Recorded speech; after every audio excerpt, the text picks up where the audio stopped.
Thank you for watching Conscious Consumer Network. The live stream broadcast is free to view.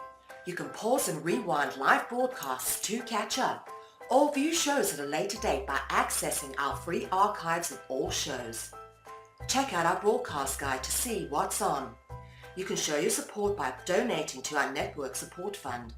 Follow us on Facebook and Twitter, or subscribe to the monthly newsletter for updates. We thank you for supporting free and independent media.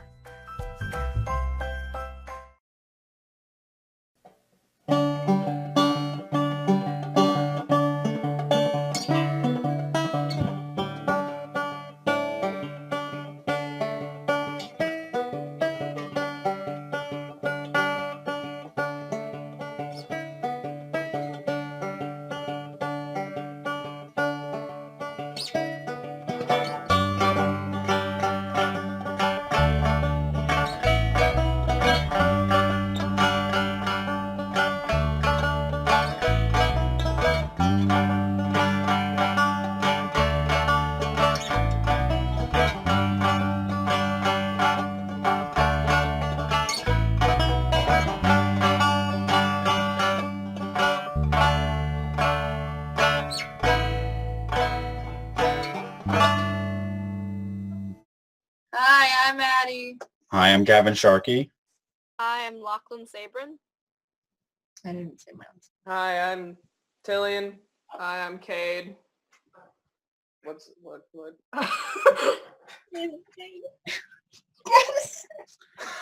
And welcome to Youth on Subjects of the World. And today we are talking about LGBT stuff. Q plus That's it. stuff. LGBTQIA plus. Hi, what's that? So, All right. who wants to start? Lachlan. I think Lachlan. I nominate Lachlan. Oh wait, do we want to go around and say what we identify as? Oh yeah, should we start with that? What everyone identifies as, so like, get that out of the way. All right. Addy. All right, Addy, you go. I identify as female and pan. Okay. I don't know. Why am I starting? Let's start with someone else then. Thank you. All right, well, okay. Well, I'm a cis male, but I'm gay. That's it, which used to be like a big deal, but saying, you're gay is just like, okay. All right. Who else? Hi, I'm Lachlan. You know that. I identify as a transgender male and a pansexual, depending on the day. Depending on the day. Depending on the day. That's fine. You know, Your turn. My I turn. don't know. I'm a trans guy, but I'm also gay. I'm Kaeden. I'm agender and bi. Nice. Okay. Agender means no gender. Okay, that's what I thought. Fairly self-explanatory, actually. Yeah. Just a bit. It's typically, Okay, you know what, just the start only talking. one you don't have to explain.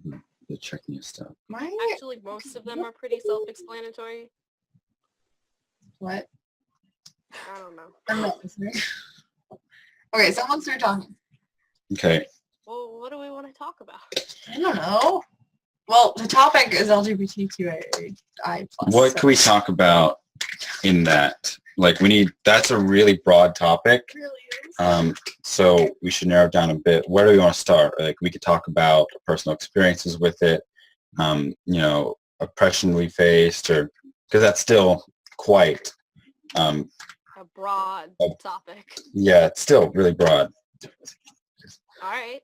I think you should talk Well, if you just want me to start with something, I recently started testosterone. I'm 6 weeks on testosterone.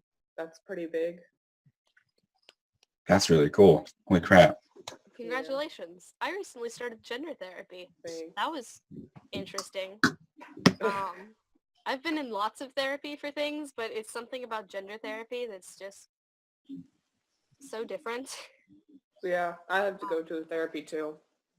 A therapy, a singular therapy. I was Well, actually, that made me think of something. So one topic amongst people who are like questioning gay stuff and or specifically trans good stuff. is when it's appropriate or what's the right age for someone to start transitioning like medically, like actually start doing I like was like fighting testosterone. with someone on the comments section of something yesterday.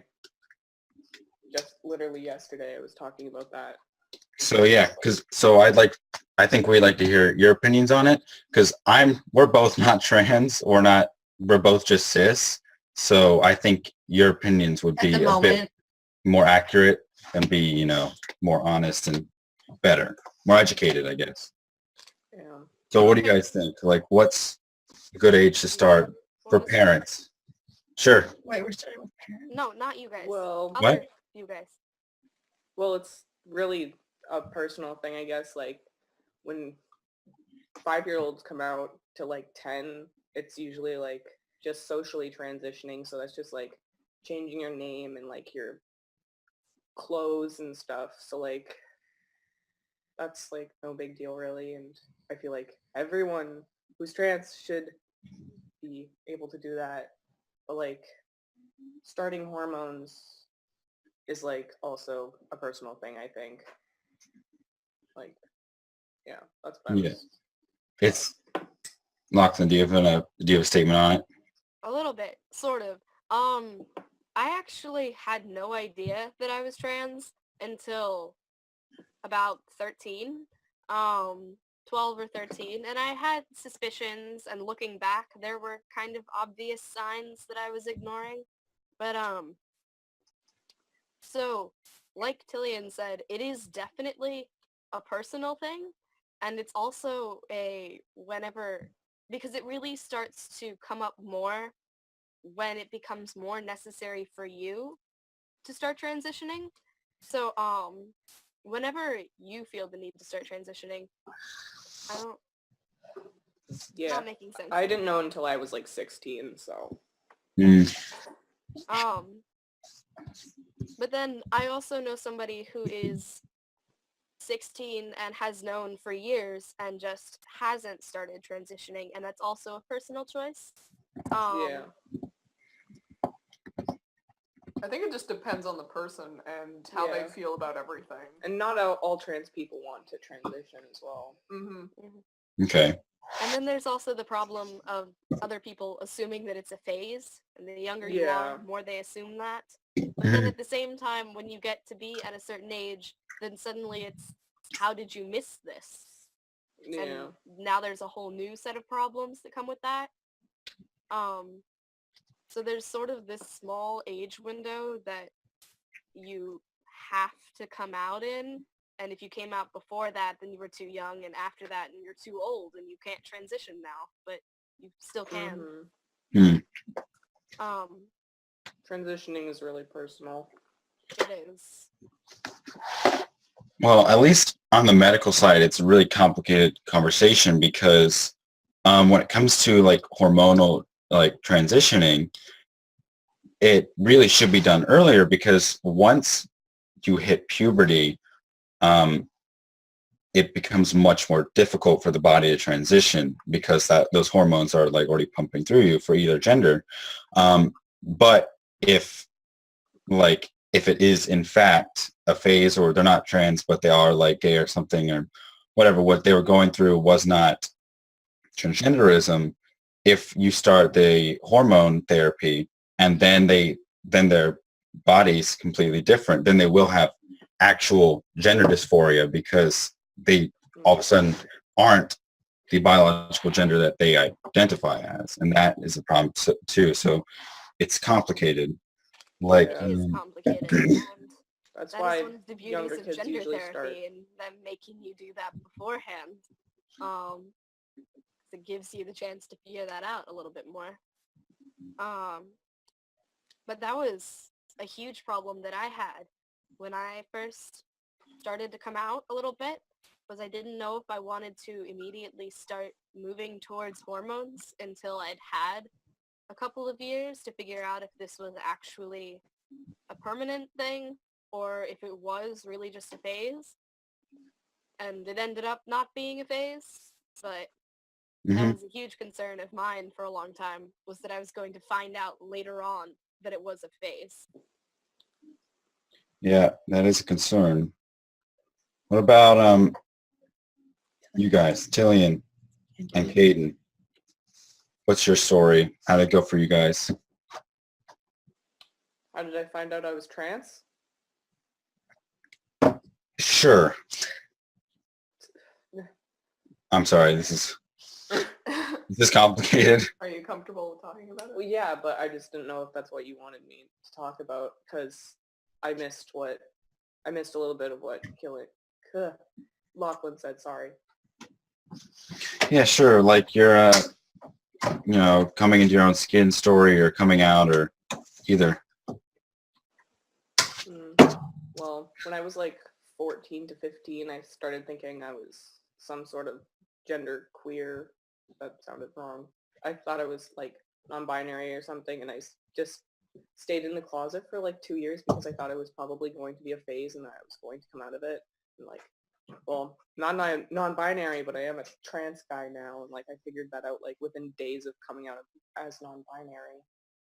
Like it's like been a year since I came out, I guess, and I'm already on hormones, so I went pretty quickly. I came out like a few months after Tilian. I was kind of worried about it, but not so because our parents were already accepting him, so why wouldn't they accept me kind of thing. And Yeah. then I identified as gender fluid for like months. Now you're more agender. Yeah. Void. Void? Void gender is a gender identity. Okay. Gender void, not void gender.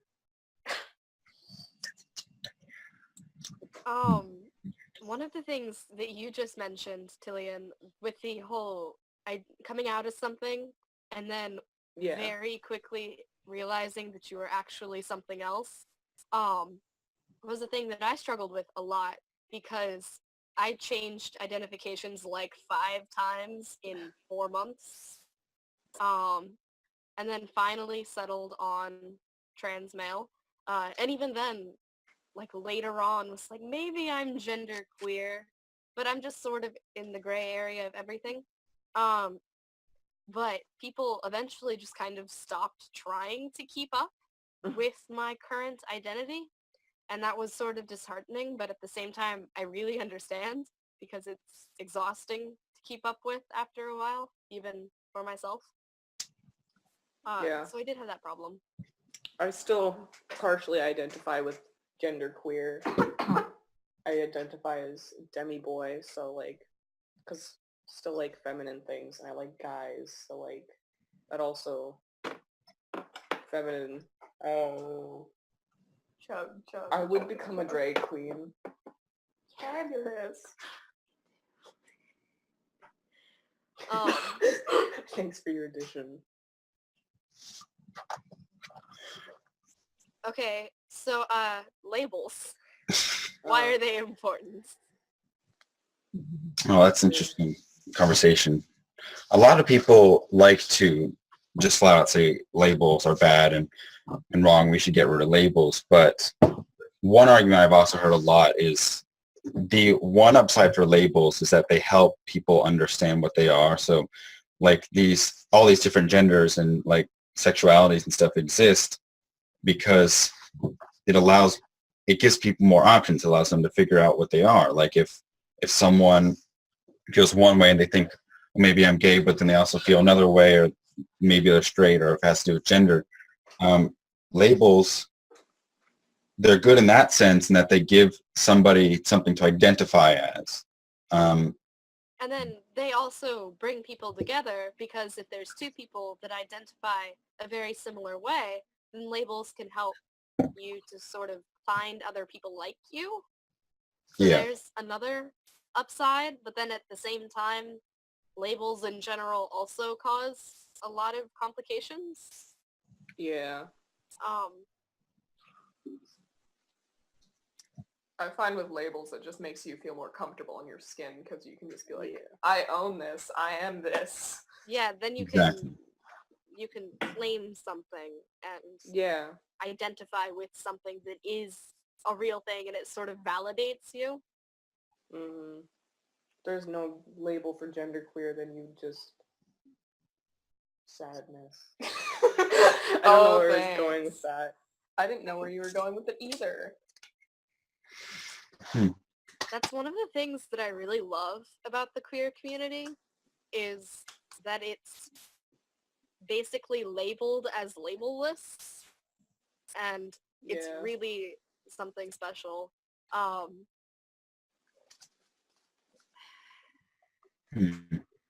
Somebody else start talking. I'm trying to think, like, there are downsides, there are bad parts of labels, but I'm trying to figure out how to talk about it properly. One thing I've seen about bad parts of labels is the whole, like, trans male and cis male thing. Like, people introducing themselves as cis and trans makes, like, another level of, like, difference between a trans man and a cis man. I'm just using that because that's the community I'm in, obviously. Can work with women, trans women, cis women as well. Like, they don't want to, like, they just want to be, like, I don't want to introduce myself as a trans man every time. Like, my gender and a cis man's gender is the same gender for the most part anyway. And, like, that's why most people just introduce themselves with their pronouns, because it's, like, it's Degrading. No. not degrading. It's just easier, and it's, like, it's an umbrella thing, kind of. I like umbrellas. Oh man, that's a whole conversation within itself.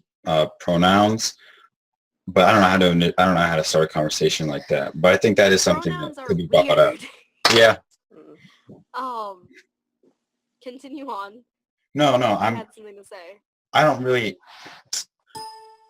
don't know how to talk about pronouns because, like, again, like to the trans thing, like, I just don't think, because I have no need to switch my pronouns, so I'm not the best person to talk about that. But if you guys have stuff to talk about pronouns, that'd be awesome. I have a question for you, Gavin. All right.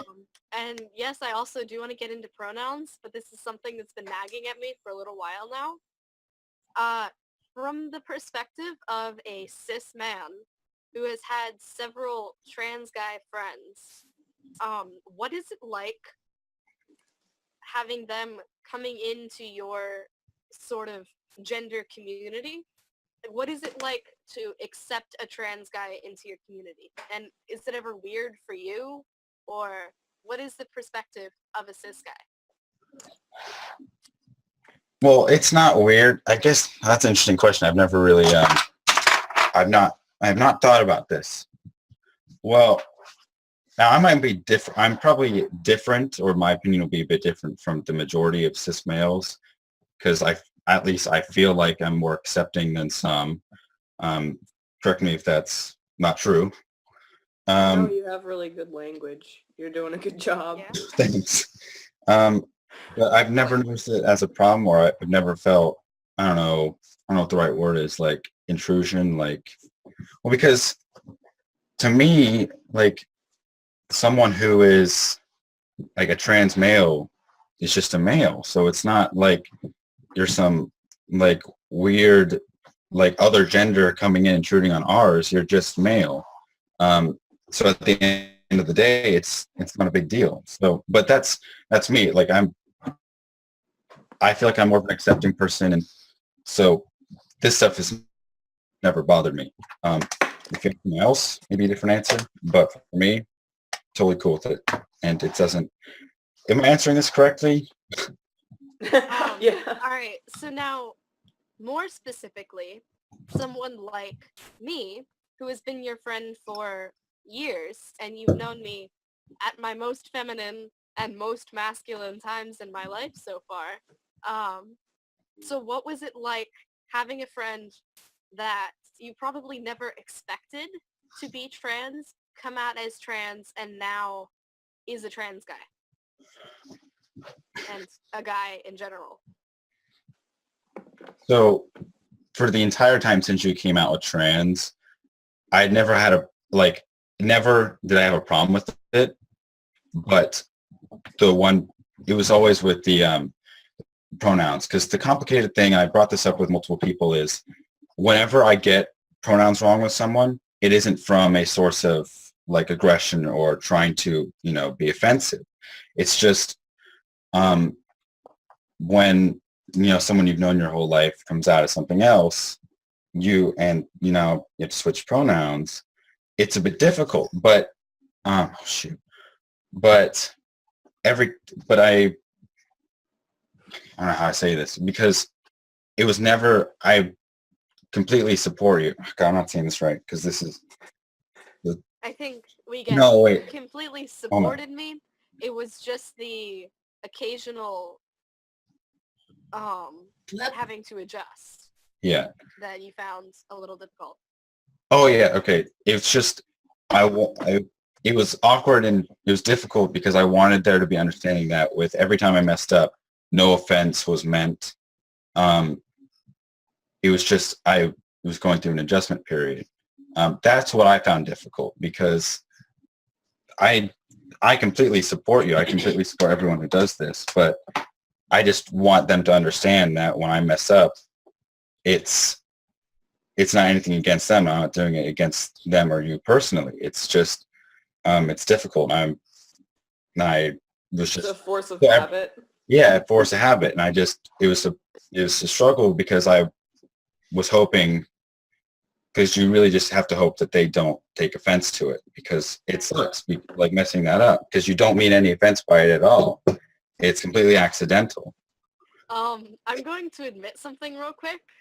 I still, to this day, and I've been out for a while, and I still misgender myself on occasion, because of habit. Same. So, we get it. We've misgendered ourselves. I've walked into the girls' restroom out of habit, and then when everyone started freaking out because suddenly there was a boy in the girls' restroom, I went, sorry, and ran out and melted in the corner out of embarrassment and shame. But, we do get it. Okay. I don't pass. I can't go in the men's bathroom. I'm not really sure if I pass, because it really depends on the day for me.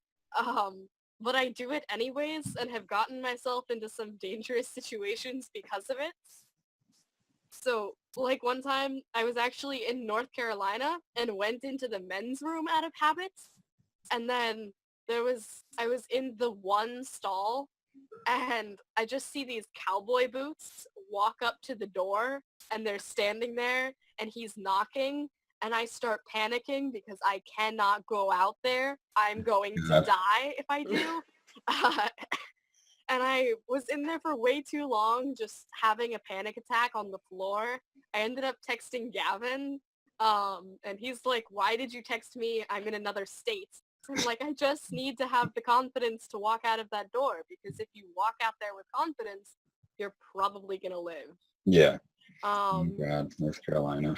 Oh boy, North Carolina. So that was not fun. That was very scary. Yeah.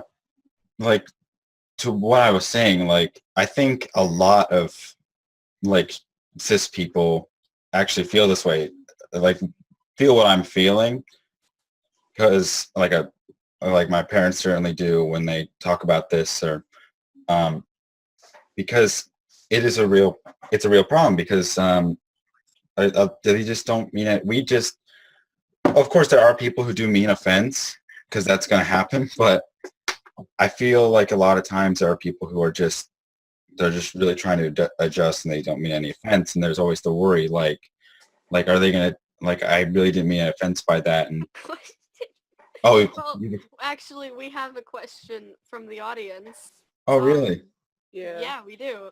It's I can't pull it up considering my situation, but if somebody could pull that up for us. I can read it. I've got it. Where'd it go? Okay, I have it. Okay. For those not clear on what the labels mean, could you define them? Pan, demi, cis, trans, etc. Well, define labels or define the labels that we're talking about? All I guess labels all labels in All right. general. Like, So does someone want to go through the common genders and sexualities? sexualities. Well, okay. Okay. Oh yeah, what the labels mean.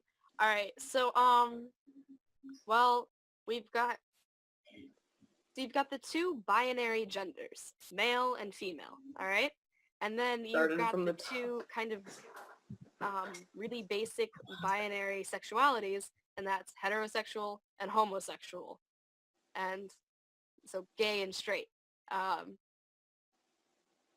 And then, somebody take this conversation. Leave off. Hold on. Well, the things that it was asking for was, in the question was pan, cis, trans, and demi, so we could just start with those Okay. ones. Those Okay. are good. All right.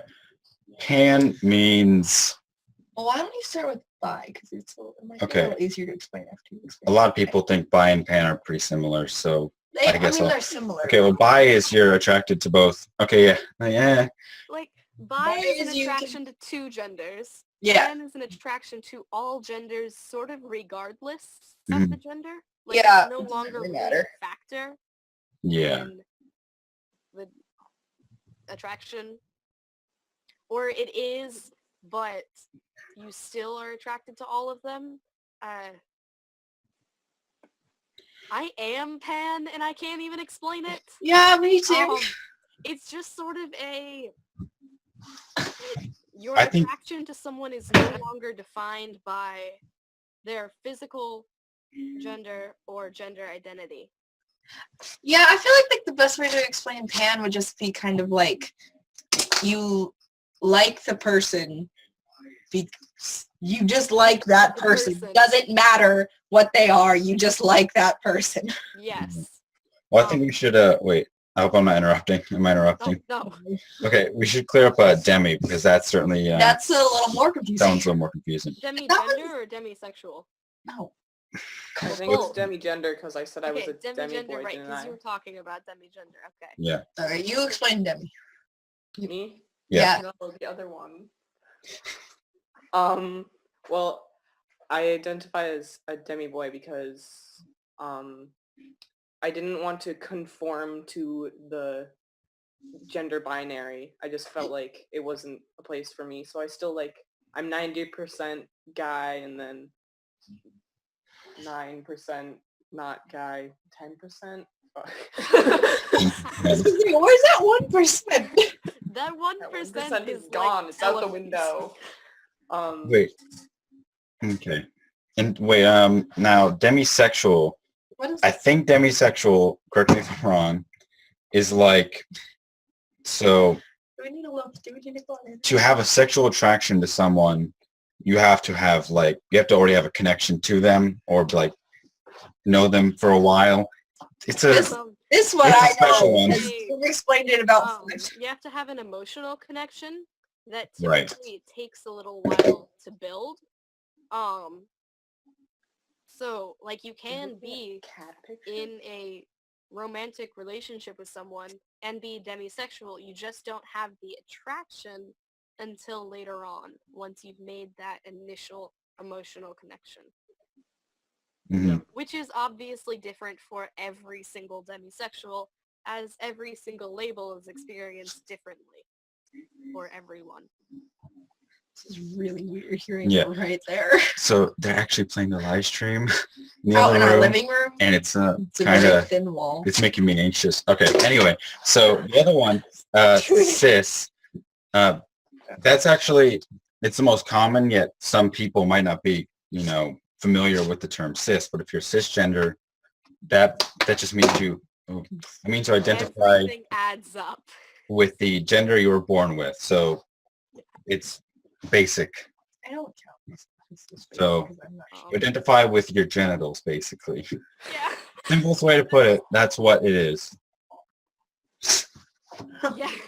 I mean, there's nowhere. That's the simplest way to put it. And trans is Why don't we have the trans the person? opposite. Yeah. Yeah. Someone else explain trans. We kind of about Trans is the Agreed. opposite. Yeah, Yes, trans that's is opposite. when you identify with a gender other than your biological gender, as in what's in your pants. Mhm. Yep. All right. Yeah. Well, we've covered those labels. What about like other ones? There's Other a lot more. sexualities. Well, There's we could, so many. There's like too many for one So live stream. if we come across one in conversation, ask us about it. Yeah, And we'll if explain you it. have one that you know about but don't understand, ask us. But other than that, I mean, we can't cover all of them today. There's lots. All right. So what should we move on to now? So after labels. I mean, I would go into like explain some other sexualities, but like the only one we haven't like in depth explained being gay, but most people know what Yeah, gay is. that's a I'm pretty sure all basic people one know that what gay most is people at know. this point. Yeah, So there's a lot there's of- much to talk about that. So All right. most people. Are we all reading that same thing right now? Yeah, we are. I'm not reading anything. There are a lot of sexualities and genders, specifically genders. There are a lot of Yeah. genders. I mean, just recently. Alright, I have a question. Okay. How many people in this group experience a near daily moment where you get stared at or attract attention for what you look I like? don't go outside. Okay, then Problem other solved. than you. Because you're in the LGBTQ plus community. Okay, well, you like I can go out in public. I am a part of the LGBTQ plus. Oh, I hate saying that I'll fast. say LGBT. Yeah, LGBT plus community. But I could go out in public and a lot of people wouldn't know. Yeah, that's part of my problem as well. Like, So like, I mean, I attract attention to myself enough for that reason. All right. So, would you walk down the street holding hands with someone of the same gender? Yeah, oh my God. yeah, definitely. Maybe, but it's funny you say that because so my friend Sterling's in town. He's a man. He'd like he's not gay or anything, to my knowledge, He's a but straight cis guy. yeah, but At the moment, he's really I don't know, he's flamboyant. in the gray area. So he likes to like hold my hand and stuff. I'm like, I'm good. I don't want to do that. I'm still uncomfortable with the idea of doing that. Which is strange because we live in New York. Yeah, I mean, in New York actually- City, And you you could, see it all the time. yeah, I know you can totally get away with it, but I personally, I'm not I'm not very comfortable with it. But I will when I get a boyfriend. I will get over that. Yeah. When we so go in is that- public, because neither of us pass, people assume we're lesbians. So we've been mistaken for lesbians multiple times. And we're siblings, so it's hilarious. Oh God. That's like the opposite problem that lesbians experience. Yeah. Because they're lesbians, people are like, oh, so you're sisters or something. And they're like, no, and you No. guys have We the live in opposite Canada. problem. What, me and you? We're, no. Oh, but that is Me funny. and you are working People together. assume We that look like Addy and lesbians. I are lesbians. Like, we'll go to the beach together, and we're wearing the exact same thing. Like, I'm in a sports bra and board shorts, and Addy is in a sports bra and board shorts, and I've got the hair, and she's got the, everything. So people assume that we're lesbians all the time, and we've gotten so many stares. and so Especially many- since I got my haircut. Yeah, and then, like, we've been catcalled as a lesbian couple. So that's interesting. It's really weird. But Gavin, I meant to talk to you about the Sterling thing, because I was wondering if he was doing that to you too, like the hand holding stuff.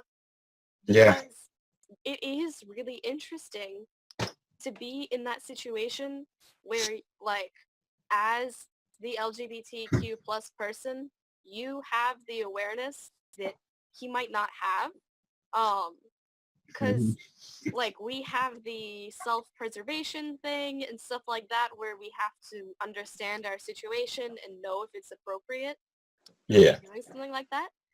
And I've always had this sort of wondering going on in the back of my mind how much he's aware of that. God, This is yes. weird talking about this without him and not knowing if he's listening to this. Yeah, because it's quite possible he's listening to this. God,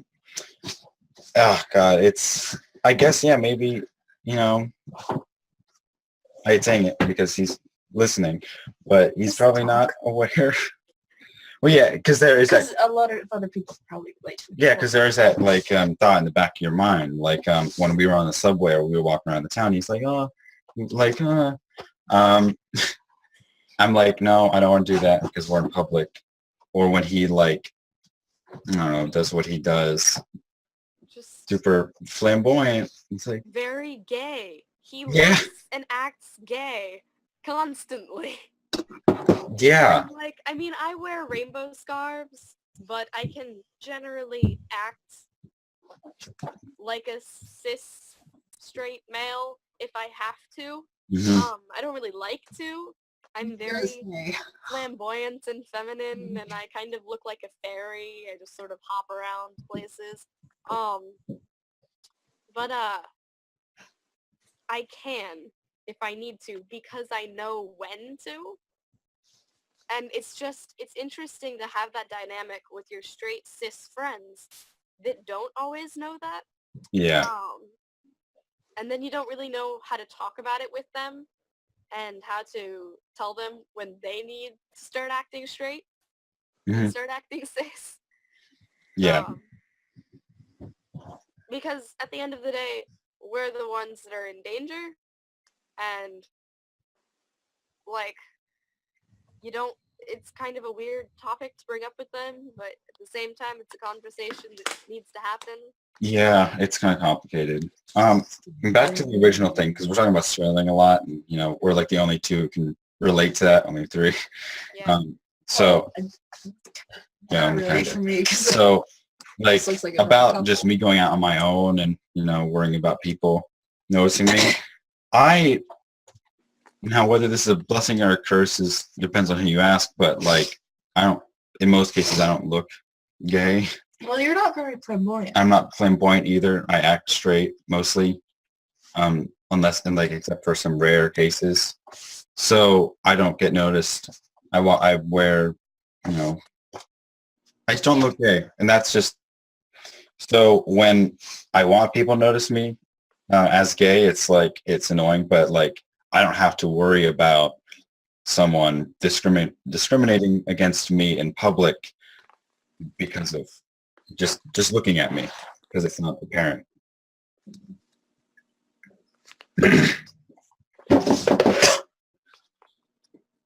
I live in Canada, so there's not much worry about it. I can't Yeah, wait I was till I gonna look say. gay. Like, I don't know why I'm high-fiving you. I don't either. Yeah, how is it in Canada? I mean, and how it is here in America. Right now. Well, we live in a better part of America. That's Like true. for this topic specifically, not like Yeah. other things. Yeah, New York City is pretty darn accepting. You can wear anything here. You could go out looking like anything and no one's gonna judge you. It's amazing. They might like look at you like, oh, okay, that's interesting. They But might no join one's gonna in. be like, whoa. So Yeah. And then Okay, so I'm sure we all just read that. Yes, we did. Hey, down here. Does anyone want to talk about the times that they were afraid to look or act who they were? I think this is more of a question for like you three because Yeah. Maybe Um, like when hanging out with family. Yeah, definitely family. That's like the biggest issue because they're all like really religious. Yeah. Mhm. All right, tell us about your family. because I'm gonna go on forever about mine. Well, for the most part, our family's quite accepting, but Yeah. we're so boring. Yeah, we are. We're not very interesting. We don't have any horror stories or anything. Sometimes Oh. people think we're lesbians. That's it. Does this mean it's my turn? Yes. Yep. All right. So I have a very conservative family. And I was really afraid to come out to them. And I've asked my mother and father to kind of do it for me when it comes to most of my relatives, because I Same. was genuinely afraid to be in the same room as them when this happened. I didn't know how they were going to take it, and I figured it would be bad. So since then, I have now come out to 90% of my relatives, and most of them took it pretty well.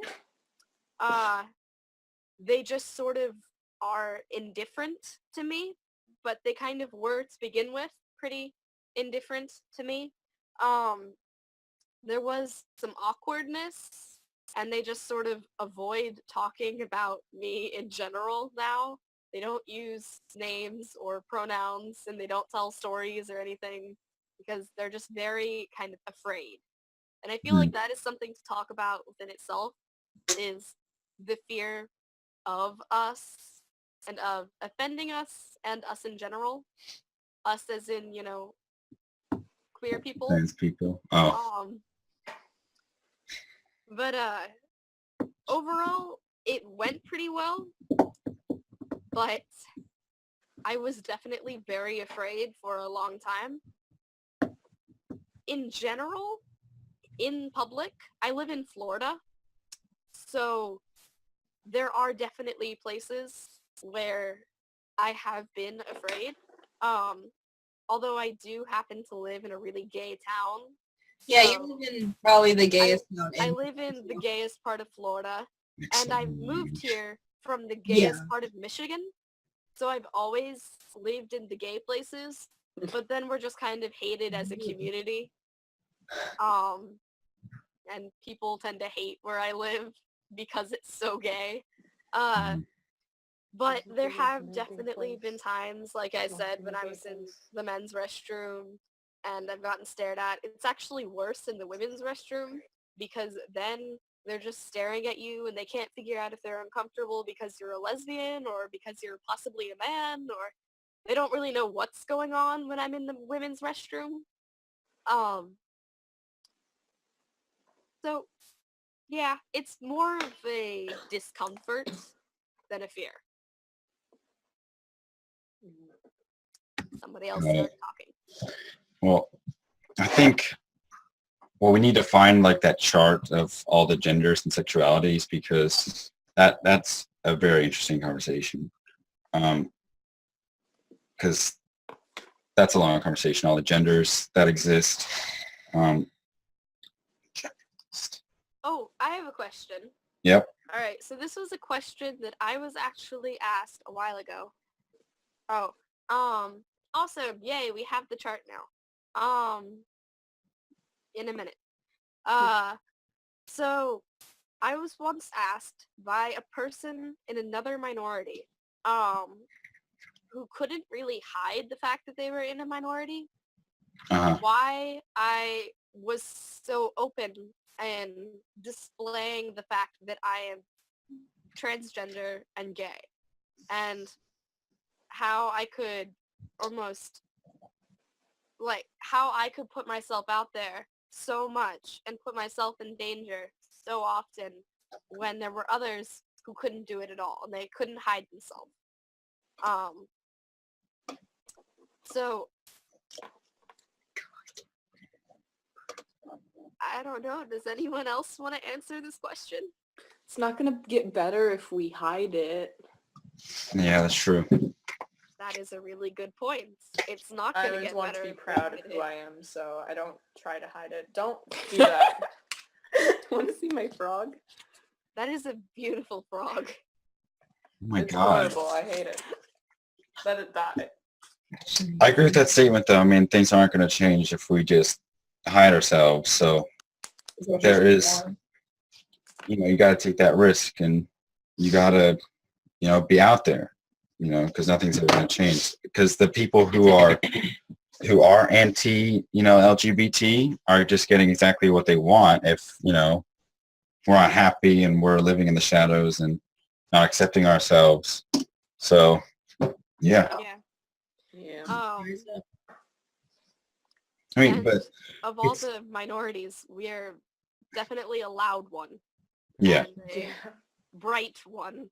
I was thinking about that the other day and about how we have our pride parades. Mhm. And of all the marches and protests and celebrations of minorities, ours is very loud and probably very scary for other people who aren't in the LGBT community to kind of come in on. And I wondered if that's ever made other people not accepting of us just because we're so bright. I I don't know. it doesn't seem like a reason for them to be not accepting. Well, not accepting, but more afraid of us. Afraid Because makes more we're sense. Because putting we're ourselves proud. out there in a very big way. Mhm. And not everyone is, but as a community, it's Yeah. I see Yeah. what you mean.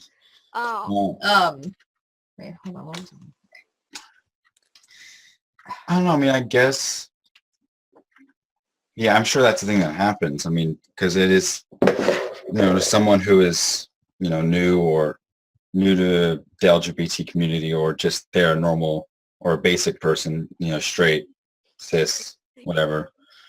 They might be, or male. They might be, no, just straight and cis.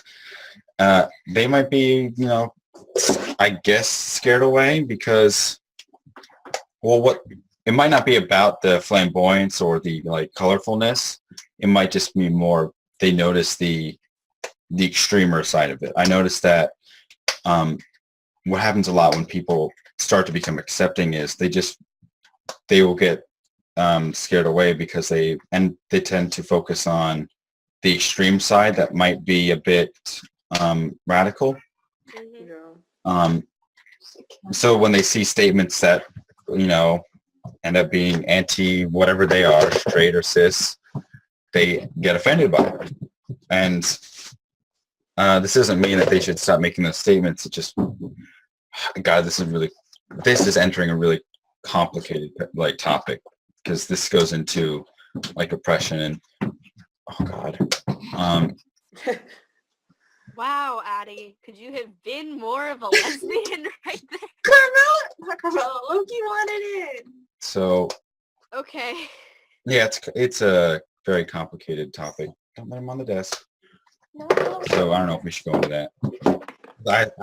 I don't think I can really make a concise statement about that that's easy to understand, and I'd need some time to collect my thoughts on that. Mm-hmm. So I don't know, we should continue. All right. What are we continuing about? Anyone else have something? Real quick, I actually am going to have to leave early, so. You can leave at the break. There's a break? Yeah, if there's. Yeah. So let's see. Where should we go now? I think we should talk more about pronouns. And what oh yeah, people can identify as. Oh yeah, let's talk about pronouns.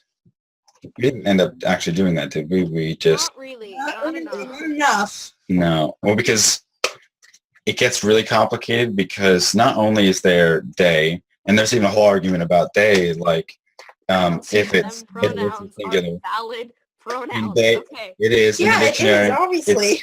They is a singular. All right. So in the actual dictionary that is commonly used by the vast majority of people, under the third special usage categories, Yep, the third. It says, and I quote, "They, them pronouns can be used for a singular person if the gender of the person is unknown. Yeah. And I'd say that that also qualifies for people that do not identify with a binary gender or would Yeah. like to use them for singular pronouns. Well, I rest my case. I mean, actually, it does make a lot of sense that some people don't like the argument that that doesn't count as a actual pronoun is because a lot of people don't think that people can just identify as nothing or like not with any specific Something gender. else. Something else, yeah. So I guess it does make sense for a lot of people to think that that's not an actual pronoun. But if you are one of the people that identifies as something else, then obviously you can use something other than they, them. Yeah. But I have that's a basic one for if you don't know what they are. The third usage is right here. Used with a singular indefinite pronoun or singular noun antecedent in place of the definite masculine he or the definite feminine she. So there you go. Like, that's another topic. Because the whole she, her pronouns being a feminine thing and he, him pronouns being a masculine thing was totally created with gender by society. Yeah. So, like... I mean, the struggle with me coming out, I still get asked if I use it pronouns, and I'm like, I'm not an it, I'm not an inanimate object, am I? So I'm always like, you use they, them, and they still don't understand because they think that that's a group of people, and it's not, because I don't identify with either gender or any gender besides a gender. You just got mad. I got mad. I knew someone who used it and that pronouns. And yeah, I've heard of people using pronouns that like took that a too. lot of getting used to because I always felt like I was being really offensive. And I It had to sounds consistently offensive when remind I use it myself in a that I sentence. was Yeah, that actually... doesn't sound like pronouns to me. But I guess if you want to go by that, okay. And it's used to insult a lot of trans people as well. Yeah. It is. Yeah. So That's I felt very conflicted using those at first and having to remind myself that this is actually what they want. What it What wants. is that what Oh, it God. was? I'm... That's so weird. That's complicated. Wow. Holy crap. And that, what? How do you even... That. Is that... Is that... That wants some water. No, it wants...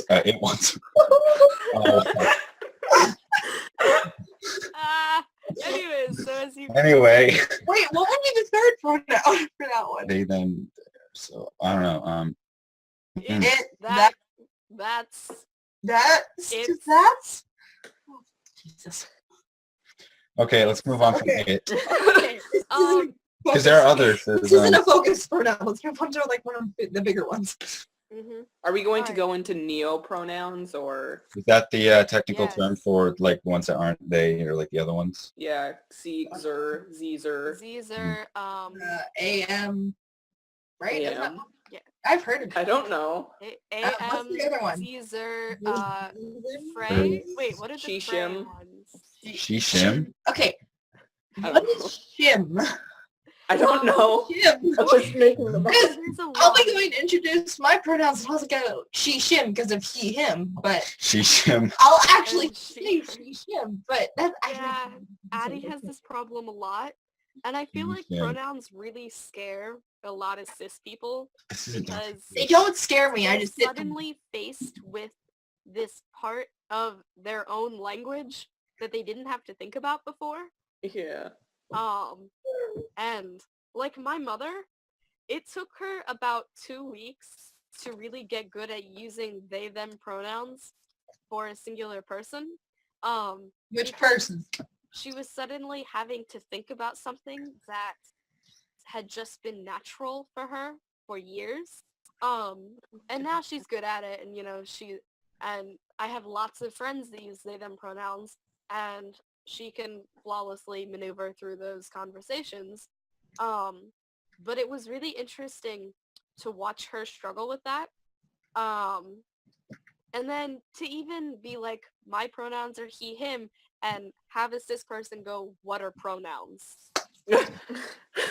Oh man. That happens to me a lot, especially with children. But they'll be like, "What are pronouns?" 29 pronouns. So apparently there are 29 neo-pronouns. I know 3. What are they? Like other than like say them. Well, I know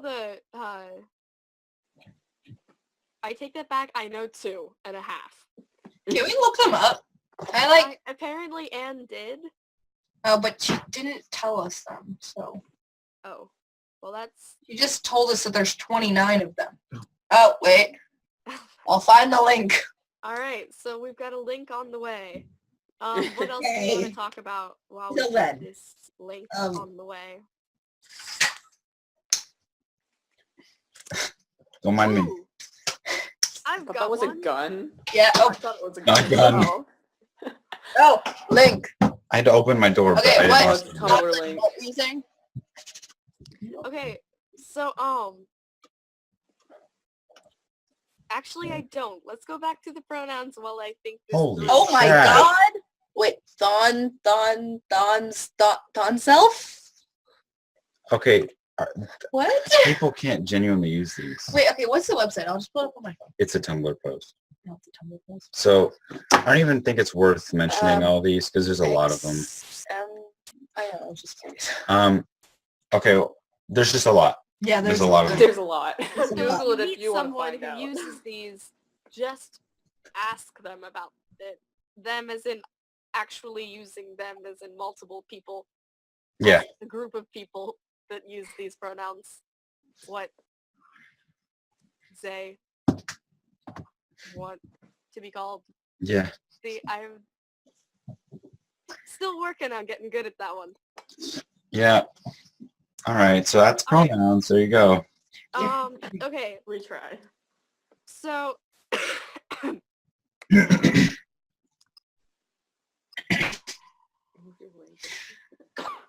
gay jokes. Just Okay, jokes. Okay, So- jokes.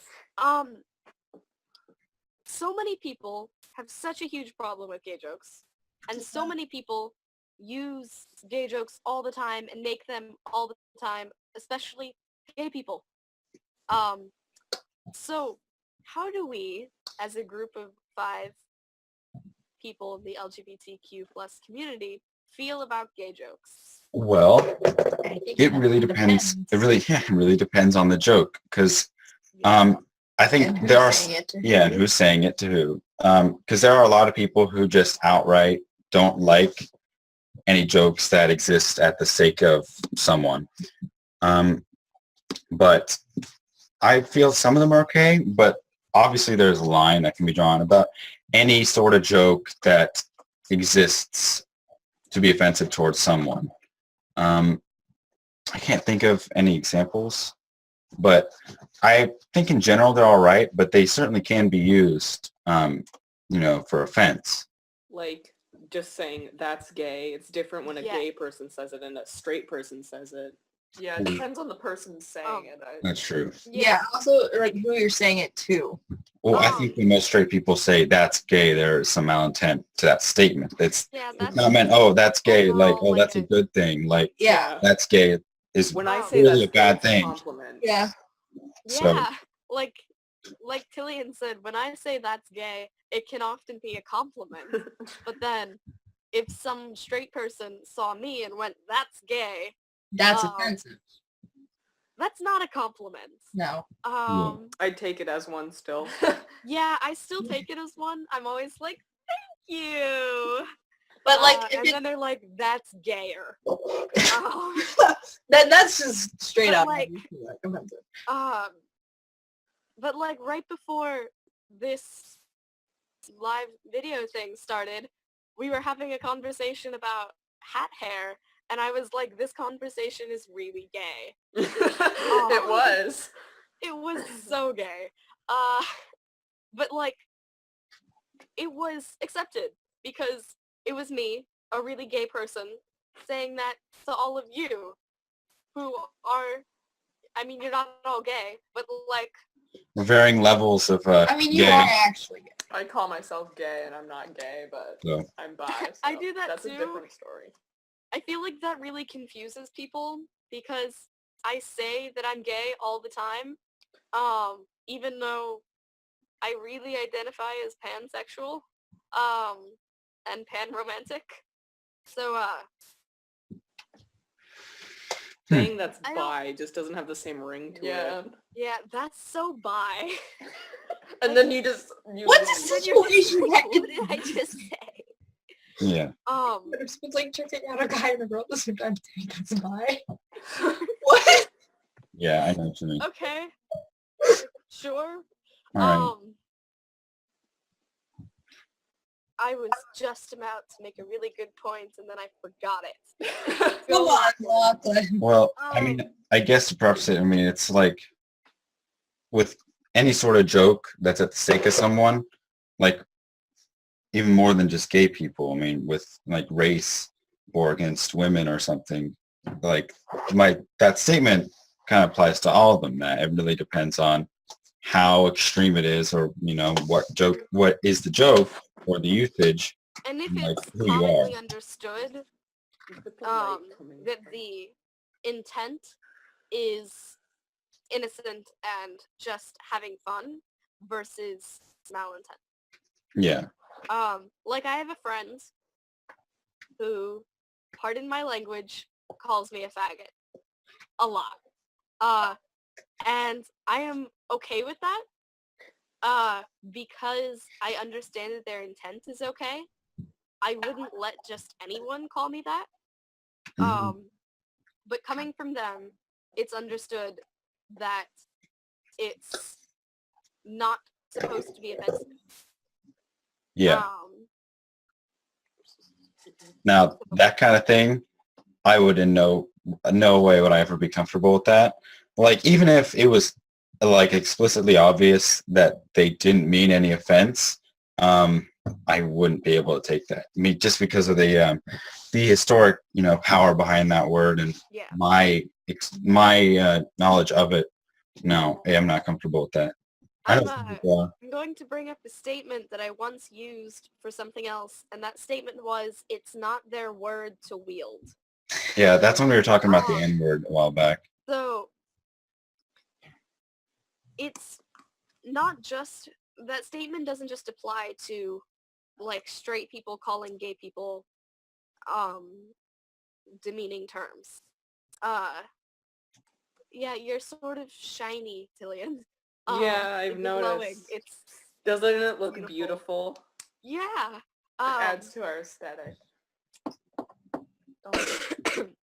But it really just applies to these words and these phrases and these jokes and these things have so much power behind them because of past things that have happened. So,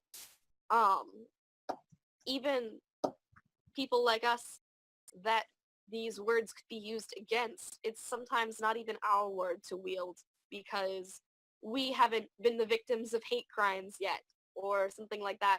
So there is just so much power behind these words that it needs to be talked about. That's all I'm saying. Like I'm not queer really sure used how to to talk be- about it yet.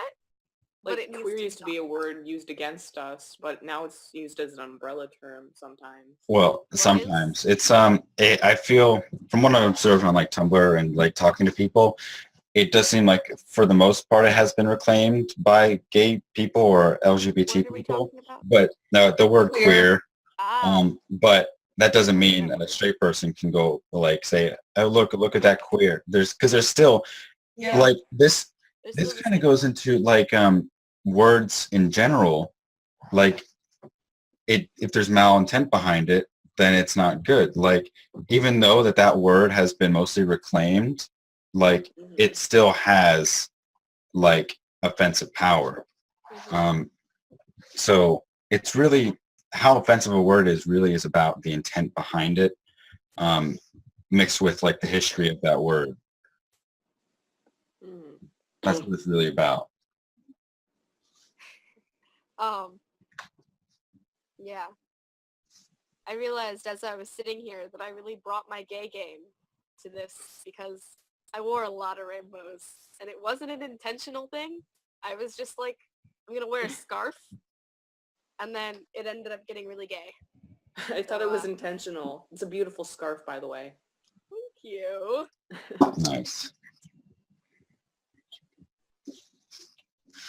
All right, what now? Sure, break. All right, well, okay, so we are going to enter a break. We'll see you when we return. All right. I took a female date to junior prom. How do I tell my family? Who is it okay to tell and when that my kid has come out? How do I support my child the best that I can? I was working hard to understand. Have you been doing drugs? Have you been drinking? No, I haven't done that. But I am gay. Hi, I'm Danielle. And I'm Kristen. And this is a show for parents of gay kids. Today we're going to be talking to you about the power of words. How do I deal with people when they say things like, "That's so gay"? This is a thing, right? This is totally a thing. I think that it's something that a lot of us are sensitive to no matter what our circumstances, but if your kid has just come out to you, all of a sudden you're probably hearing that phrase so much more. Absolutely. And it is okay to say something like, hey, I'd appreciate it if you don't say that. And you don't even have to take it a step further and say, my son is gay and I feel very strongly, don't say that. But you know, you never know who's around, and someone could be hurt by those words. So just bringing that to someone's attention, I think, is a really cool thing to do. Yeah, that's a really good point. You don't have to, depending on how out your child is, you certainly can speak to that without outing your child, just like Danielle said. If you're a parent and your kid has just come out to you, you may not be comfortable speaking up yet, and that's okay. It's not your sole job on this planet to make everyone stop saying that. So this is really a personal conversation that you need to have with yourself, and also you can have it with your kid. Yeah, totally. And especially if your kid has siblings and they say those phrases, I think it's great to start there and just say, you know, don't say that because it is hurtful. And maybe it's not hurtful to us directly in this family, but you have a lot of people that you go to school with and you don't know how those words might hurt them. Yeah, I mean, this is a perfect example of what we always talk about, which is the importance of having a home environment that is safe no matter what your identity. That should be a rule in your home no matter how your child identifies. You don't say, that's so gay. You don't say it, period. Why, Mom? Well, because this is why. Because there are people who identify as gay out there in the world, and if they hear you using it like that, they might think that you wouldn't like them. They might feel uncomfortable saying who they are. Words are powerful, and words are tricky, and the meaning of words change over time. The word queer is a great example. It was used in only a derogatory sense for such a long time, and now it's come to mean something different. Your kid who is using these phrases might not mean what they're saying, but the person who hears them, that's where all of the impact is had, and that's why it's important to talk to people about those phrases if you're comfortable. Absolutely. And while we're on the topic of words, there are so many new terms that you're going to be learning and hearing about now that you have a child who is in the queer community. If you look in the back of our book, this is a book for parents of gay kids. There is a glossary. We also have that glossary published on our website, theparentsproject.com, and we're lucky enough to have a friend of ours from PFLAG who's going to go over a lot of those key terms for you today.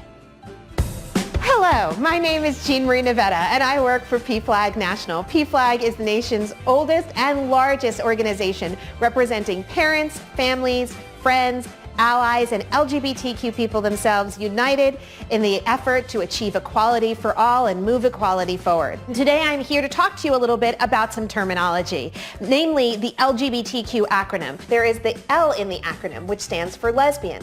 Lesbian refers to women who are attracted to other women. I happen to fall into that category. The G in the acronym LGBT, which stands for gay, usually refers to men, but it can refer to women, and it's people who are attracted to people of the same sex. And that attraction can be romantic, physical, emotional, spiritual. The B stands for people who are bisexual, or sometimes you'll hear the term bi. People who are bisexual are attracted to both sexes. They see attraction equally, and the person's gender does not necessarily matter. And when we're talking about gender identity and expression, we're often talking about people who will identify as transgender, or sometimes you'll hear the term trans. Now, trans is a really big term. It encompasses a lot of different identities, but at the heart of that is talking about individuals who were assigned one gender at birth but identify as something else. The last letter in the LGBTQ acronym is that Q, and a lot of people understand it to mean queer. It's a big umbrella term, and it could mean a lot of different things, but essentially at the heart of it is somebody who identifies within the LGBT spectrum. One last word that sometimes gets mixed into that Q is questioning. They're individuals who are sort of on their journey to understanding their sexual orientation and their gender identity. And whether we're talking about gay, lesbian, bisexual, transgender, queer, it doesn't matter. Here's the big rule to remember as a parent or somebody who wants to be supportive. Take people at their word. Believe them when they tell you who they are, and use the language that they use for themselves. And that is a great way to be a supportive parent or a supportive ally. Thank you so much for watching. We hope that we've helped you understand some new terms and recognize just how powerful words can be. If you'd like more videos like this one, subscribe to our channel. Also, if you have more questions, you can leave them in the comments below or tweet at Parents Project.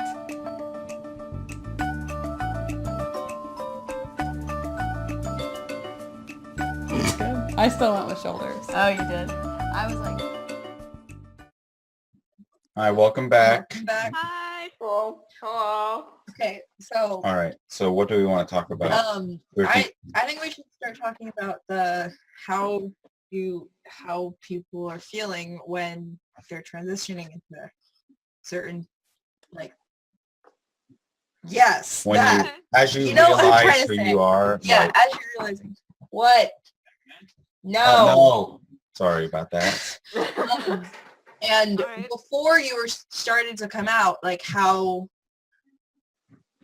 what you were feeling, because I actually have to leave in a few minutes, but I wanted to quickly say, I, at the moment, do identify as female and like that, but I am not super feminine. I can be, but at a lot of times I lean a little masculine. And so I've thought a couple times, I haven't yet, but maybe go by they them for a little bit and try that. But I haven't started doing that yet. Okay. And I'm still not sure if I want to. Okay. But it's just an idea. I don't know. I feel like, so I have an opinion on this, but I feel like it is kind of, I don't know, I guess some would look at it as offensive or bigoted. It's just, where do we draw the line between just having, maybe not standard, you're not entirely feminine or not entirely masculine? Where do we draw the line between just feeling gender slightly identity and different expression.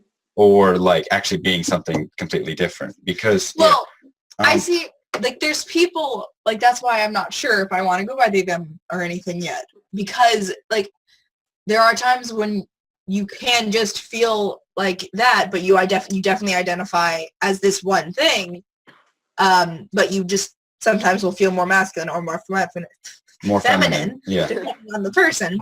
And then there are actually people where it's you are both or you're neither. Yeah. Well, and right? What? All right, Yeah, guys. the line between gender identity and expression is a very thin line. Yeah. I think, and that's why I feel like if you are like this, it would actually almost be smart to go by they, them or something else for a little bit. it's just it's really just if it makes you more comfortable. Yeah, just to see if I actually don't always feel comfortable when you call me a cis female, I guess. Yeah. Yeah, it's if you're questioning it, that's a thing that goes around. If you're questioning it, then it's a big probability that you actually are. Exactly. That's why if you are something like this, I think it's almost smart to try out different things, see if that's actually what you are, or you are just someone that acts a little of both. Yeah, that's when I first came out, I was very confused because I was well, I like to dress manly sometimes or more feminine some days. And I was so confused. That's why I was starting to question it. And especially after Tilian came out, because I was I never kind of knew about that stuff.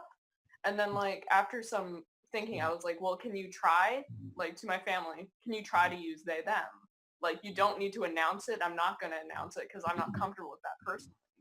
And then I thought that it was better for me to use they them because I felt most comfortable and happy, even though sometimes it was confusing when people would refer to things as they them because I was like, you're talking about me or that group of people? Yeah.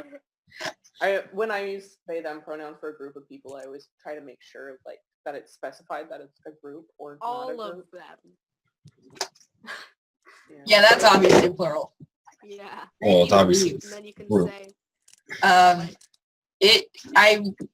I wanted to say that I actually have to go. It was fun talking to you people. Bye. Bye. Okay, see you later, Addy. Bye. Okay, now it's just me. Now you have to deal with me. Shut up. You shut the door. Thanks. All right. I don't know. I feel like it's just it's complicated because just because you're a man and you know sometimes you're manly here and you're feminine here or vice versa, that doesn't necessarily mean you are something else. So No, not necessarily, but like if Like- you are like really confused and being like what is this feeling that I'm feeling kind of thing. But if you're comfortable with wearing feminine things and being a boy and identifying as a boy, then that's fine. That's who you are. But Yeah. with people who are actually, agender, gender fluid and stuff like that, it's like a whole different feeling kind of because The only way to really understand the feeling of being trans is to be trans. yeah. it's really hard to explain. Mhm. So all right. So, if the could only also way to start understand feeling being dysphoric, trans and though. the feeling that comes with it is to actually be trans, then what advice do we have for friends and family of trans people that are trying really hard to understand? Yeah. All right. Do we have any advice for them? What would you tell someone who is coming to you asking you how to understand their gender fluid child?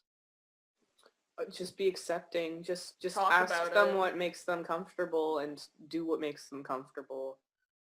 Yeah, just gotta be open about it. You gotta open your mind and talk about it, not just the surface. Google you have stuff. To get right down. Google stuff. Google. Make sure it's good sources though. There's a lot of bad Google. sources. Google. YouTube it Mm. from actual Um, genderqueer people too.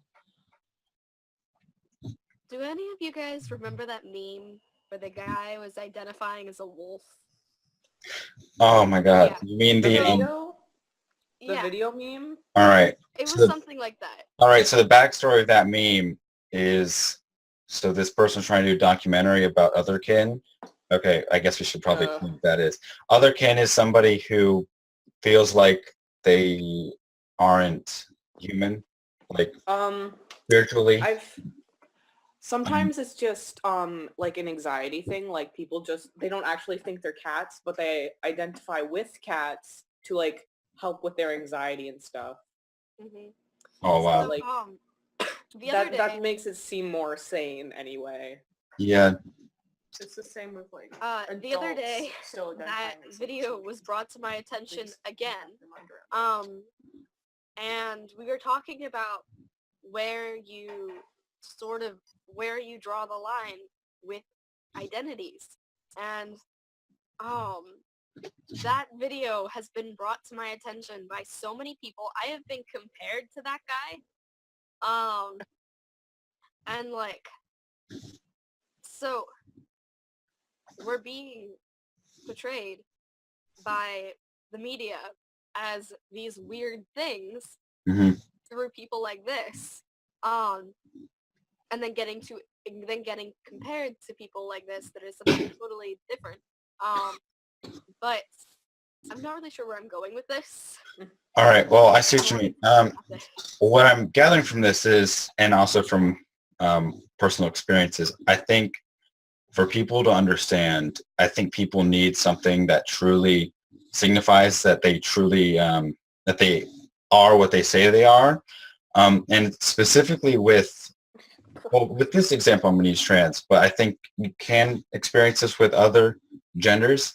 For some people, that is gender dysphoria. If for someone to truly be, according to some people, because I've looked around circles where like the more centrist right-leaning people who say they support trans people, in their eyes, for someone to truly be trans, they have to experience gender dysphoria. I really disagree with that. All right. I want you to, because you're, explain this.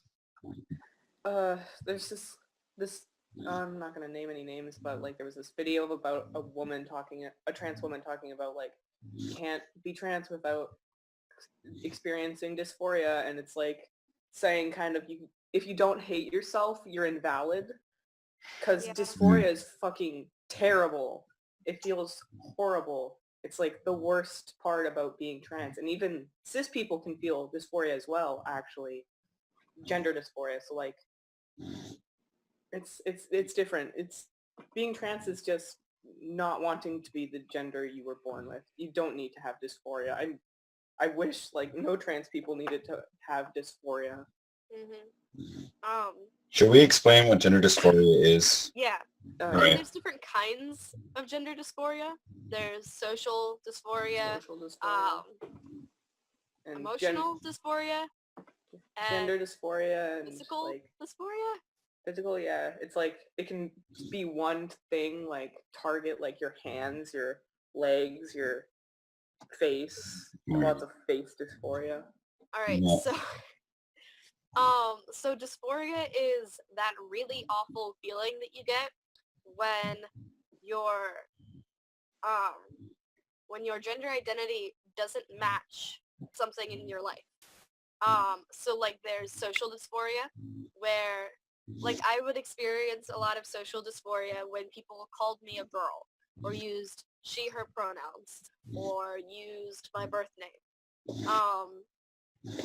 And then that's social dysphoria. And then there's physical dysphoria, which is really awful. And that is, say, like, let's say I thought my nose was really feminine. So this is a really bad example, but if I thought my nose was really feminine and I thought that that was the reason that I wasn't passing and I just really hated it,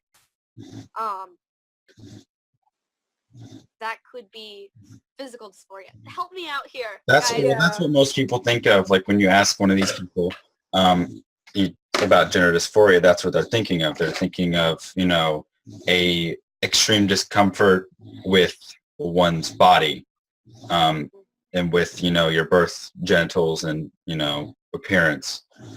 That's what most people think of. But beyond that, obviously I can't explain this well because I don't have a personal, you know, story about gender dysphoria. It sucks. It sucks. Yep. So I personally have pretty awful top dysphoria. So I feel really uncomfortable about my chest. And I'm actually pretty small chested naturally, but I still have, that is my worst area of dysphoria, and that is my dysphoria about my chest, because it is a constant reminder that I was born biologically female and that I don't always fit in and I don't always pass, and it's just a constant reminder of all of these things in my life that I have deemed really negative, and it really sucks. Yeah, that's why I'm wearing a sweater right now, because I don't want to wear my binder. Me neither. And for those of you who don't know what a binder is something that you can wear to compress your chest so that it's not as visible. I call it Satan's titty compressor. Yeah, it's really uncomfortable. Okay. That's a great name. Thanks. Anyways, so dysphoria in general is very difficult to explain and understand, but at the same time it's really not, because everyone experiences a feeling similar to that. It doesn't have to be about their gender, but it's very difficult to explain because we're only associating it with our gender, so we're not really sure how to talk about it. Other people, I don't know if I'm the only one that has this problem, but I always find that explaining transgender issues to other people is very difficult because the only what is the word, example that I have is myself and gender related things, and Everybody there are a lot of feels people different about that don't it feel as that well. discomfort with their gender but may feel it with something else. So we could be relating to each other a lot more if we just had a way to find that one thing that makes you really uncomfortable about yourself, and then we could apply that similar situation to us, and suddenly there's an understanding that wasn't there before. All right. I don't know. Just, Sure. yeah. Just a second with this. I would also like to say that everything that we are saying in no way applies to the rest of the LGBTQ plus community. These are our personal opinions and experiences. Please do not hold us accountable for things. Yeah. Everybody has a different story, yo. Yeah, like I don't have as much chest dysphoria as I do face and voice dysphoria. It can be completely I have a lot of different. voice dysphoria, which is weird because I talk a lot. Yeah. So you'd think that I would talk less, but nope. I'm normally pretty good. My voice is pretty deep. Yeah. Like my voice hasn't dropped super much since starting testosterone, but every time I can hear like a tiny pitch, I like cry a bit. All right. Cry joy. Where can we go now?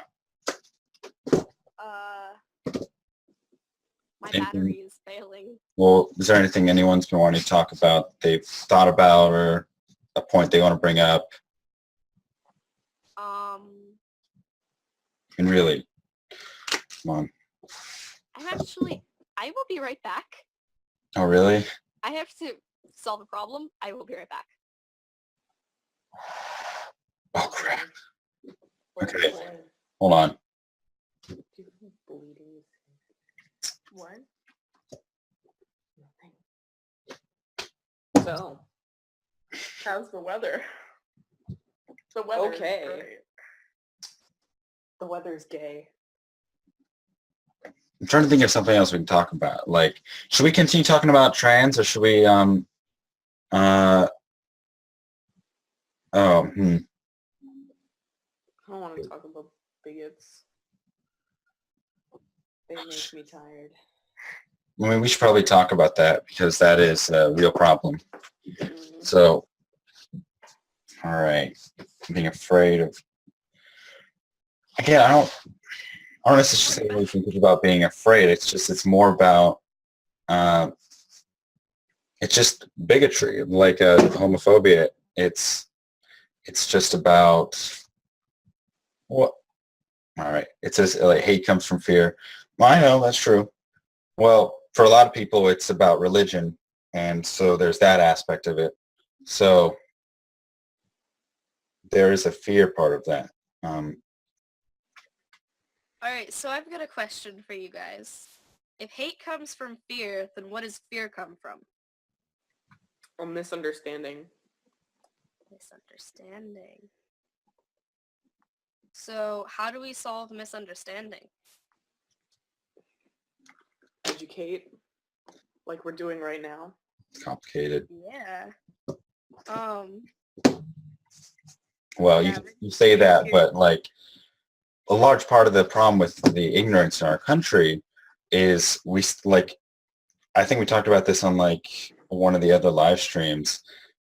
Like if you've driven through like North Carolina or Georgia or Virginia, or I don't know, those states down there, you'll understand why like these people are ignorant, because they live in these tiny towns where they only know what their parents have told them and religion. Filled with straight white people. Yeah, so they only know that, so that's where a large part of their ignorance comes from, and it's really difficult to break away from that. I mentioned when we brought this up last time, now that with the existence of internet, I think these people there's a higher chance that they can move out, like move on from that and, you know, be a better person when they're an adult, and they can, you know, not be super ignorant, but it's still a large problem. And that's where a lot of that fear and hatred comes from. Just ignorance about us, about our feelings. Yeah, and it's complicated. I missed that question. Can someone read it to me? Is it complicated because it's up to you to educate and stop the fear, or is it up to the people who are afraid? It's up to us to change the things that we're unhappy with, but it's really not all up to us, because it can't be our job to educate everyone. Yeah.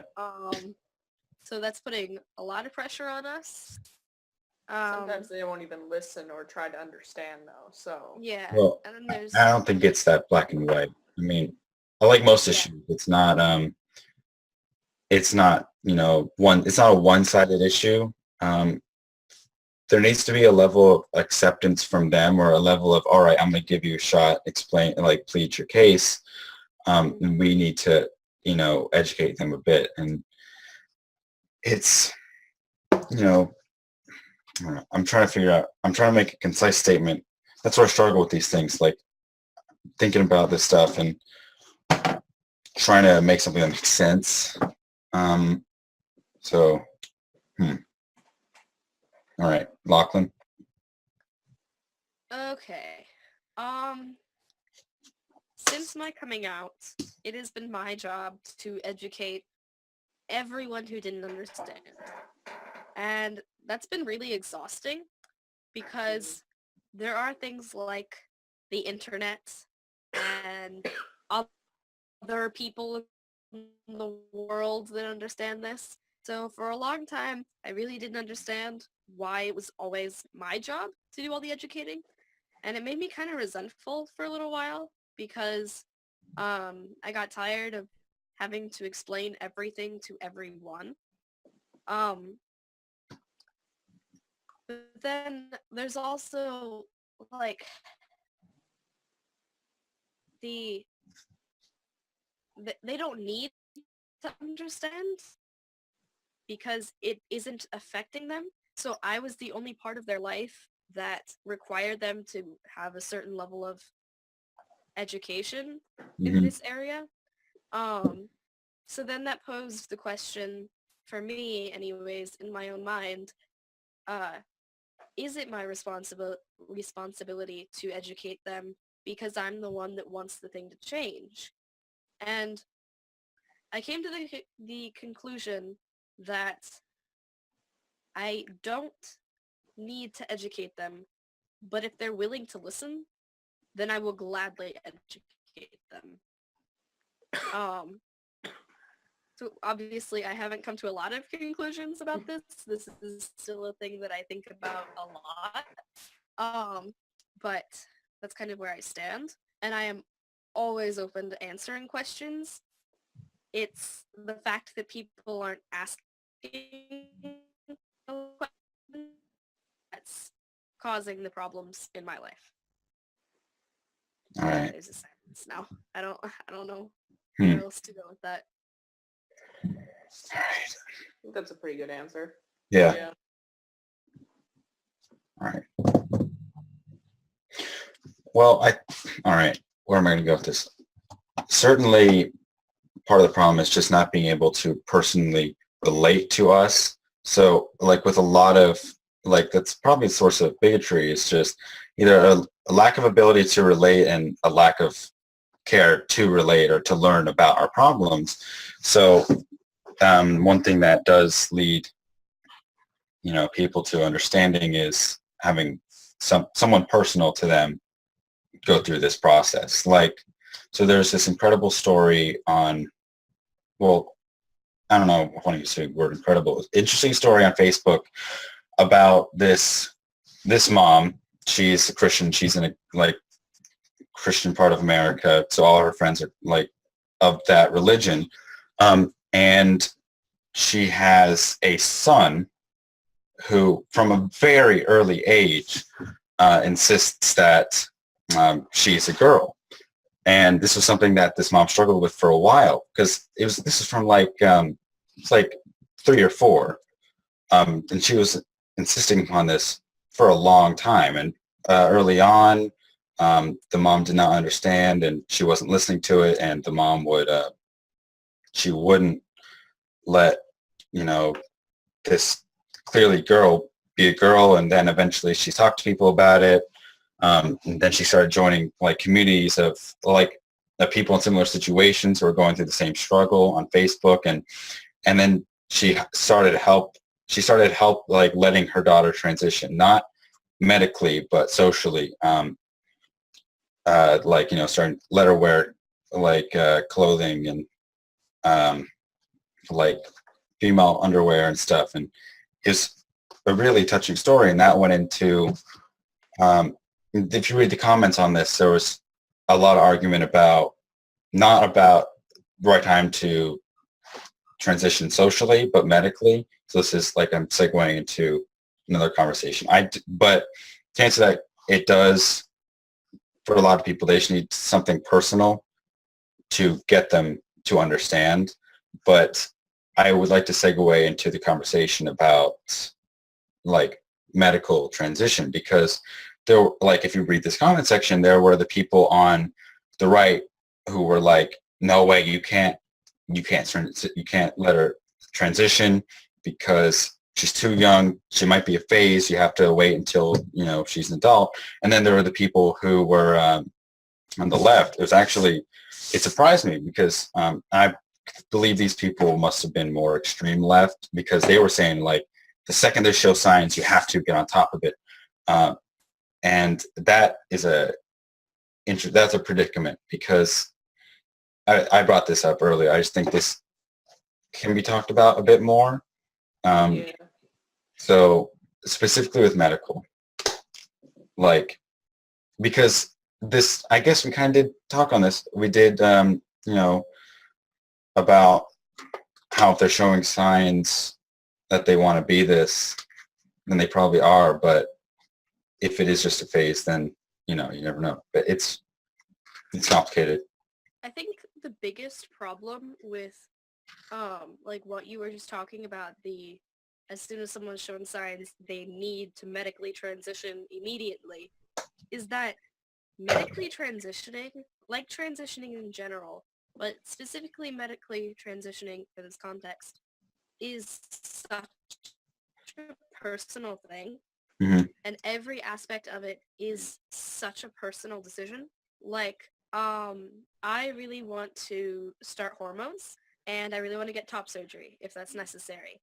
Mm-hmm. But there are other things that I don't really want about medically transitioning. But then someone else can feel so differently about that. So even something like any aspect of medically transitioning is such a personal choice that you can't force that on someone, and you can't rush them into it. And it takes time to think about and come to terms with. And so that is like, I really don't like that whole, as soon as they're showing signs they immediately need to start medically transitioning thing, because that's not gonna work. Yeah, it's where the difficulty, what gets interesting is, it is a personal decision, and it's because of that, it's complicated. Well, what it happens is, if it is best ultimately when it comes to transitioning and the body, the sooner the better. But at that age, it's not really about, it's more on the parent than the child to give consent, because they're just at that age. At that age, they're still, like you were talking about earlier, where it's like the parents might think it's a phase. So it becomes complicated because it's really on the parents to figure it out and less about the child, because once you're like 15 and you're saying like I identify as this, it's probably pretty certain. So I don't know. Where am I going with this? Yeah, the thing is though, Yeah.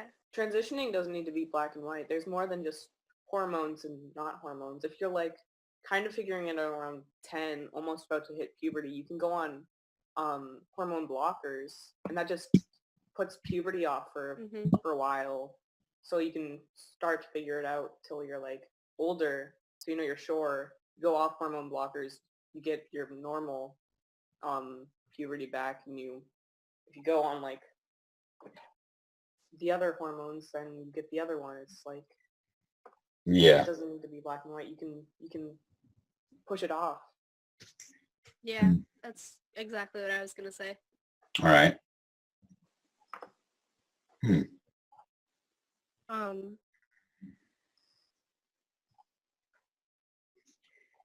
Yeah. Where should we go now? I have a question for you guys. All right. Actually, I just have a question in general. Why is it that people don't believe that bisexuals exist? Well, this is a funny question, but it could start topics of conversation. All right, Lachlan, your video just went out, but I'm trying to fix it. all right, I'll answer. I think. We're good. We're back. Well, actually, what I've noticed in a lot of situations is it's less about not acknowledging that they exist. It's just not considering them part of the LGBT community, because to a lot of, I guess, not necessarily radical, but probably more radical leaning people in the LGBT community, for you to even count as part of this community, you need to, have some level of oppression against you. And for bi people, it's just like, well, you can date the opposite gender and be straight passing, and so therefore you don't face oppression, and therefore you don't deserve to be with us. So it's not really. I think with bisexuality though, it's a lot of like you have to choose. Like you can't have both. That's what I've had with like a few people. They're like, well, I don't understand. They think that I'm either one or the other, and I'm like, no, that's not how it works. Because romantic attraction is like, I lost my train of thought there. No, I see what you mean. It's like in that aspect, they are not acknowledging its existence because they're just like, no, you have to choose. So I get that. Yeah. All right. Yeah. Are we gonna have to like? Is this going to lead into a talk about TERFs? Shoot. TERFs. That's like a radical side that is ridiculous. So we should at least say what TERFs are. So a TERF, isn't that it? It's a trans exclusionary radical feminist. I'm not a big fan of radical feminists, period. I probably should have said that. But like that is really extreme. TERFs are very extreme. I'm not a fan of radical stuff in general, because what happens when somebody is really radical, they tend to just everything's one side, everything's black and white, everything. There's no middle ground, and with almost every conversation, politics, race, gender, whatever, it's never black and white. And I believe on both sides, that's where people get it wrong. So in general, I'm just not a fan of people who are radicals. Yeah. First. TERFs. All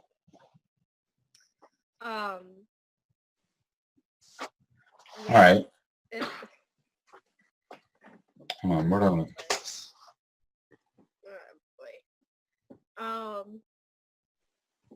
I think the first step to understanding the LGBTQ plus community is accepting the fact that not everything is black and white. It's more like a rainbow. Yep. And once you've got that down, now you can start to understand things. Imagine a rainbow. Yeah, I agree. Everyone like radical outside of LGBT stuff just thinks that everyone's actually gay and that trans people are just really gay and Oh God. and bisexuals are just confused and Kind of gay. Okay, so I'm gonna ask a question that I'm sure this was thought about, because we're talking about something political. I'm sure you guys knew our president was going to come up. How do you? Your president, we live in Canada. Oh shoot! Crap! You live in Canada. Crap! Sorry. We're still afraid of him. Very afraid. We're kind of afraid of him too. Well, all right. So I guess for us, I mean, it's like, are you worried about stuff being changed to oppress us by this I man? mean, it's going to affect us. Who shall not be named. Either way. So, He should be named. He should be. Lachlan, I guess Lachlan, are you worried about it? Because they're in Canada. Well, yes and no. I mean, our rights have already started to go down the drain. But I personally am not as worried about it because considering my unique situation and the state that I was born in, I didn't have a lot of rights to begin with. So I legally cannot change the gender marker on my birth certificate. So that wasn't going to change anyways. But I am concerned for the people who are afraid. I myself have chosen to remain as fearless as possible in this because if necessary, I will run. But I'm worried. I'm worried for everyone. I'm worried for the people that will affect more. But I am refusing to be too afraid. And I'm refusing to let it affect me too much. All right. There's another thing though about him that he kind of needed to rise to power. So now everyone can see that his radicalness cannot work because things are already crashing and burning. They needed to a little bit. And people were predicting that this was going to happen because of the pattern of how far we've gotten in improving things, that he had to win because it's something bad needed to happen. Yeah, we needed to be shocked. To be honest, I'm more scared of his followers than him himself. Yeah, he's just a big orange idiot. I do agree with that, yeah. Yeah. I mean, he as a person does not scare me. It's the fact that there are that many people out there. I could fight him. What he stands for. One-on-one. You'd just be wrong. One-on-one, I can take him in his tiny hands. Oh my God. But facing a mob of that kind of people, that kind of mindset. Yeah, people are taking everything he says so to heart. And ignoring everything else he said. They're just we have to, once he says one thing negative about a community, they're going to be yeah, let's do that because he's, a president. Whoa. So, yeah. He changes his mind so often, though. These people must only be listening half of the time. They're just, he says a bunch of stuff that'll affect them. They're sleeping, and then they're also, I hate black people. And they're yes, me too. Yes. It's all right. The president said it. I can say it. That's what they're thinking. I don't hate black people. That was rude. It was an example. I know, great example. Okay, do you have anything else we want to mention?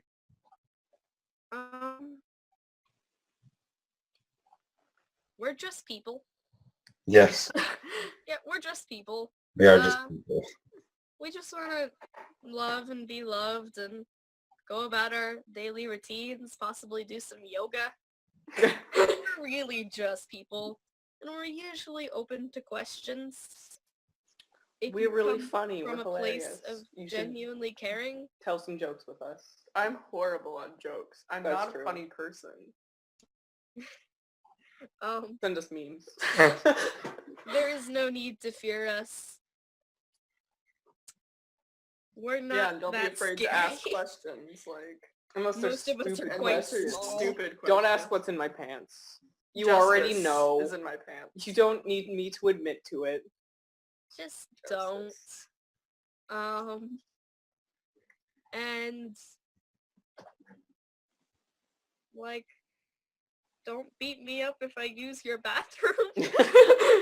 I just gotta pee. Other than that, All right. yeah. Okay, That's well. it.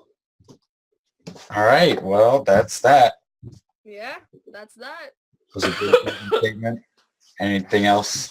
I think we can wrap this up now. Yeah. All right. Yeah. This has been Youth on Subjects of the World, talking about LGBTQIA+. Nailed it. All right. See you on the next live stream. Bye. If we want to change the world, we must first change the media. Mainstream media exists for the purposes of indoctrination and manipulation of public perception. The world of free and independent media is growing, and with the upsurge in information now available in the public domain, it has never been easier to access free and independent media. The exploration of this information resulted in an experimental project which would provide a fully supported space for researchers, whistleblowers, and seekers of all kinds to express themselves and educate the world. On the 1st of January 2015, Conscious Consumer Network was launched to the world. Nobody thought we would make it this far, but CCN is the longest running free and independent media network of its kind. CCN is a unique collaboration of hearts and souls, bringing you information from different perspectives to educate and inform. Since we started CCN, we have had only one desire, the pursuit of a free, fair, just, sustainable world, and this has not changed. Having overcome many challenges over the last 2 years, CCN is here to stay, and we've got great things lined up for 2017. Help keep CCN on the air by supporting the 2017 Network Support Fund.